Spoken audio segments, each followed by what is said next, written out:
Hello everybody, back again today to say hello, and basically today I am going to chat you through cutting your fringe.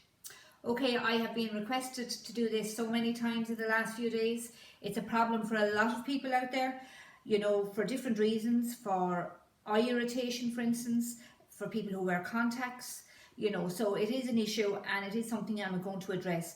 I have to be honest, not something I would normally say. I would very much be, don't try this at home, but in this instance, extraordinary times call for extraordinary measures. So I am actually going to give you a few tips as to how we go about it, that you have the least mistakes made. As I said, for fringes, notoriously difficult for most stylists to learn how to cut properly, so I'm not expecting great things from any amateur, and I know a lot of our clients do this all the time and we always notice, I have to say, but there's a few do's and don'ts and I'm just really quickly going to run through them now. Okay, the first most obvious thing is get the best scissors available.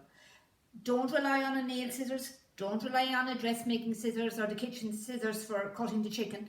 Just try and get the neatest and sharpest scissors available. So obviously you can see what I'm using, you know, and how fine that is. And I'm not expecting you to have these at home, but this is of the utmost important. A good sharp scissors. That's the first thing.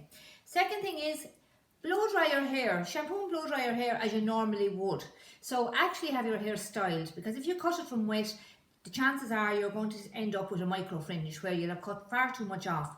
So the first thing to do, style your hair as you normally would. Perhaps don't use a flat iron or a GHD or a curling tongs on it.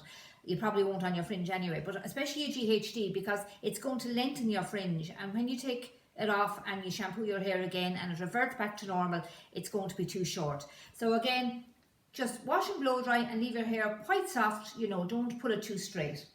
Next thing you do is take away the hair that you don't want. So what's not on your fringe, get rid of. So in my case, you take all your length away, right? And only leave your V section here, your triangle section here, from where your fringe actually is.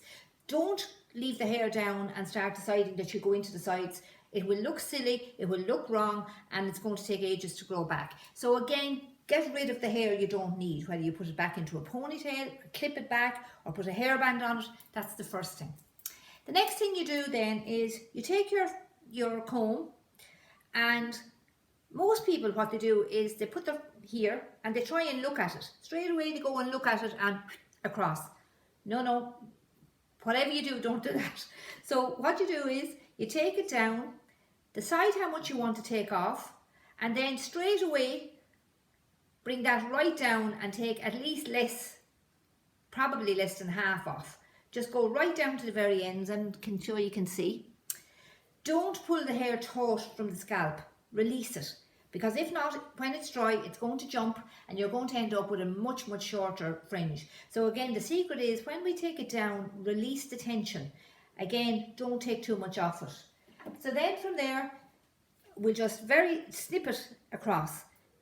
Some people you will see doing that. I don't advise you do that for now, because that's what we call point cutting or chipping into it. It gives a softer appearance that you don't normally have as blunt a fringe, but in this case you're only taking the smallest bit off, so I don't think you need to go down that road. So again, the secret is pull it down, don't look at it, release the tension off it, take a tiniest little bit off, and maybe just move it down then into the area what's left.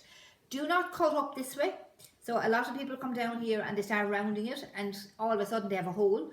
So I know a lot of you ladies, it's the one thing that you do like a little bit of coverage. So really the secret is no tension, cut it when it's dry, take your section and cut nowhere else please. Don't decide, oh this is going well, I'm going to give myself some layers, or this bit is sticking out, whoop, I had to get rid of it.